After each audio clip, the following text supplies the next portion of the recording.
Hello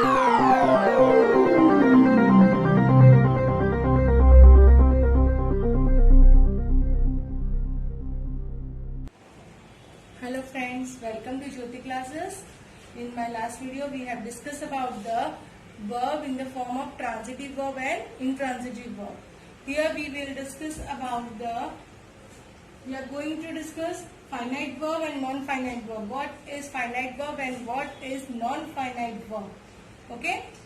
What is finite verb? Finite verb क्या होते हैं? Verb which has lyrical agreement with subject.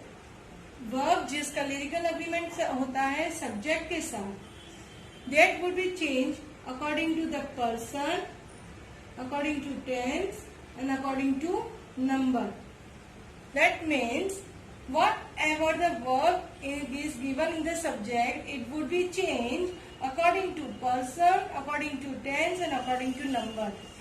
अब subject मतलब होता है कि यहाँ पर जो सब्जेक्ट में आपको चीजें दी जाए वो आपकी, चाहे वो प्रेजेंट टेंस में हो, पास्ट टेंस में हो या फ्यूचर टेंस में हो, आपका वर्ब उसी के अकॉर्डिंग चेंज होगा. आपका सब्जेक्ट सिंगुलर पर्सन नंबर हो या प्लूरल नंबर हो, आपका वर्ब उसके अकॉर्डिंग चेंज होगा. अगर आपका सब्जेक्ट फेमिनाइन है, मस्कुलाइन पर्सन है, जो भी है उसके अकॉर्डिंग आपका वर्ब चेंज होगा.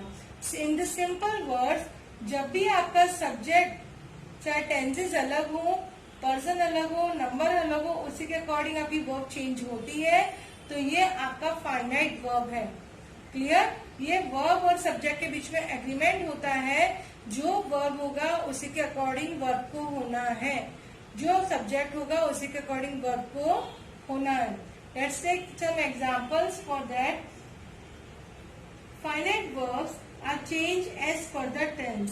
टेंस यहाँ पर हम बात कर रहे हैं प्रेजेंट टेंस और पास्ट टेंस की. अगर आपके प्रेजेंट टेंस में सब्जेक्ट है तो आपका वर्ब भी प्रेजेंट टेंस के अकॉर्डिंग चेंज होगा. अगर आपका सब्जेक्ट पास्ट टेंस में है तो आपकी वर्ब पास्ट टेंस के अकॉर्डिंग होगी. I play cricket every day. मैं हर रोज क्रिकेट खेलता हूँ. या हर रोज की बात हो रही है, दैट इज प्रेजेंट टेंस. और प्रेजेंट टेंस में वर्ब फॉर्म है play, PLAY, play. Okay, next one. I played cricket yesterday. Yesterday shows the past tense and here we are taking played, PLAYED, which is second form of the verb which shows the past form of the verb. So students, what happened here? Whenever we are discussing about the present tense of the verb, it became past tense of the verb according to the tenses given in the sentence. Okay? Whatever the sentence refers present tense, then your verb would be according to present tense. अगर आपके sentence present tense में है तो आपकी verb present tense में होगी, और अगर आपका सेंटेंस पास्ट टेंस में है तो आपकी वर्ब पास्ट टेंस में कन्वर्ट हो जाएगी.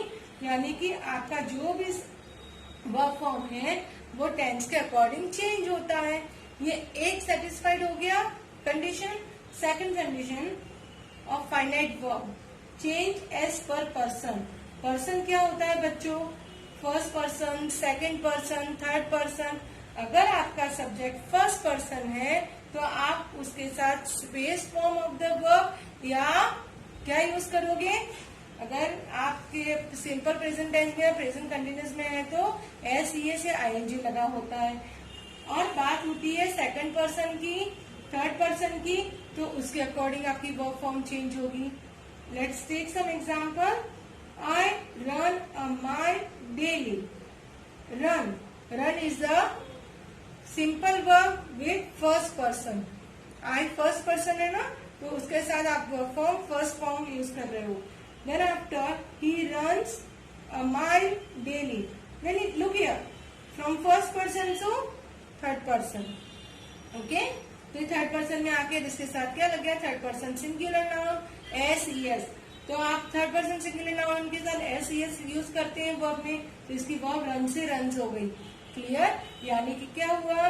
ये कंडीशन भी सेटिस्फाइड हो गई कि इसकी जो वर्ब फॉर्म होती है चेंज होती है according to person. Next one, The last condition, change as per number. Number that means singular number, plural number. एक वचन, बहुवचन. तो यहाँ पर देखिए, apple is of red color.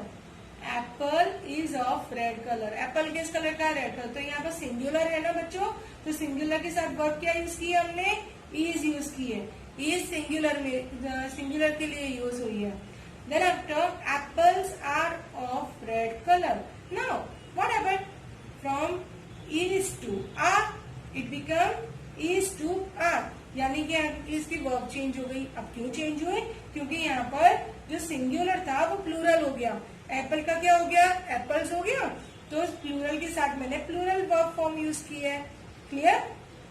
यानी फाइनाइट वर्ब वो होते हैं जिसमें वर्ब जो होता है वो हमेशा सब्जेक्ट का आज्ञाकारी पुत्र रहता है. आज्ञाकारी पुत्र रहता है, यानी सब्जेक्ट जो भी होगी आपकी वर्ब फॉर्म उसी के अकॉर्डिंग चेंज होगी. अगर आपकी सब्जेक्ट आएगी कि मैं फर्स्ट पर्सन हूँ तो वर्ब को फर्स्ट पर्सन के अकॉर्डिंग बुलाना होगा. सेकंड पर्सन हूँ तो सेकंड पर्सन के अकॉर्डिंग. थर्ड पर्सन हूँ तो थर्ड पर्सन के अकॉर्डिंग यूज होगी. Then after according to tense. Present tense है तो प्रेजेंट टेंस के अकॉर्डिंग वर्ब. पास्ट टेंस है तो पास्ट टेंस के अकॉर्डिंग वर्ब. अगर आपका सब्जेक्ट नंबर में, नंबर यानी सिंगुलर है तो सिंगुलर के अकॉर्डिंग वर्ब, और प्लूरल है तो प्लूरल के अकॉर्डिंग वर्ब यूज होगी. बच्चों ये कहलाती है finite verb. Clear? Then after what is non finite verb? अब नॉन फाइनाइट वर्ब क्या होता है? नॉन फाइनाइट वर्ब में क्या होता है? Verb has no lyrical agreement. उसकी कोई एग्रीमेंट नहीं होती सब्जेक्ट के साथ. कोई एग्रीमेंट नहीं होती सब्जेक्ट के साथ. Even though maybe the first person, second person or third person is given in the subject, you would not change your verb according to this person, this tense or this number. आपका subject चाहे कोई भी tense में हो, आपकी verb form उसके according change नहीं होगी. आपका सब्जेक्ट किसी भी नंबर में हो, चाहे वो एक वचन हो, बहुवचन हो, सिंगुलर हो, प्लूरल हो, आपकी वर्ब नहीं चेंज होगी. ओके, ये कहलाता है non finite verb. Let's take some example of it. I found his office at a walking distance. देखिए बच्चों, यहाँ पर found भी verb है और walking भी verb है. Clear? Found क्या है? Verb है और walking भी verb है. Next sentence, Arman will find his office at a walking distance. अब देखिए यहाँ पर find भी verb है, walking भी verb है, लेकिन एक डिफरेंस है इन दोनों में. I found his office at a walking distance. मुझे उसका ऑफिस कुछ दूरी पर चलने पर मिला. फाउंड था ये. क्लियर? ये पास्ट टेंस का था. अरमान विल फाइंड, तो विल यानी ये फ्यूचर टेंस हो गया. फ्यूचर टेंस के साथ आप verb form first form of the verb use करेंगे, है ना. तो यहाँ पर क्या हुआ बच्चों? ये जो आपकी वर्ब फॉर्म है ना, ये आपके सब्जेक्ट के अकॉर्डिंग नहीं रही, चेंज हो गई है verb form according to the sentence. Sentence की जो डिमांड है उसके अकॉर्डिंग चेंज हुई है. सिचुएशन की जो डिमांड है उसके अकॉर्डिंग चेंज हुई है. और लेकिन ये जो वॉकिंग डिस्टेंस है इट विल बी सेम. ये इसमें कोई फर्क नहीं हुआ है. क्लियर? यानी यहाँ पर सब्जेक्ट के, पर्सन के, नंबर्स के, टेंसेस से कोई लेना देना नहीं है. उसे जिस हिसाब से सेंटेंस की डिमांड होगी उसी के अकॉर्डिंग चेंज होना है. Clear? Students, here we are discussing for more for non finite verb. और नॉन फाइनाइट वर्ब के बारे में कुछ चीजें हैं. ये जो नॉन फाइनाइट वर्ब होता है, जब आप नाउन की तरह यूज करते हो तो कैसे यूज करते हो? जब हम नाउन की तरह नॉन फाइनाइट वर्ब यूज करते हैं तो कैसे करते हैं? Take some example of it. Running is a good habit. Students, ये रनिंग, ये रनिंग जो है ना बच्चों, ये रनिंग नाउन की तरह काम कर रहा है. यहाँ पर सब्जेक्ट में है और नाउन की तरह काम कर रहा है. क्लियर? नॉन फाइनाइट में एडजेक्टिव यानी विशेषण, जो एडजेक्टिव की तरह क्या काम कर रहा है? The sleeping cat is brown. ये जो स्लीपिंग कैट है वो किस कलर की है? ब्राउन कलर की. तो द स्लीपिंग कैट, कैसी कैट? ये ब्राउन कलर की कैट क्या कर रही है? सोती हुई कैट है. तो किस कलर की है? ब्राउन कलर की है. तो ये एज एन एडजेक्टिव वर्क कर रहा है. Clear? Here adverb. Ram went to UK to study. और राम यूके गया, क्यों गया है? ज्यादा स्टडी करने के लिए, स्टडी करने के लिए. तो ये स्टडी जो है ना वो एडवर्ब है. क्लियर? तो नॉन फाइनाइट वर्ब नाउन की तरह भी काम कर सकते हैं, एडजेक्टिव की तरह भी काम कर सकते हैं और एडवर्ब की तरह भी काम कर सकते हैं. Students, here non-finite verb can be classified into infinitive, gerund and participle. In my next video, we will discuss about the infinitive, gerund and participle. Here, we take quick revision. What we have done here? We have discussed about the finite verb. What is finite verb? Which is the verb has lyrical agreement with subject कि जो subject होगा मैं भी उसी के आगे का पालन करता हुआ वर्ब अपना चेंज कर लेगा format. Clear? According to tense, according to person, as per the number.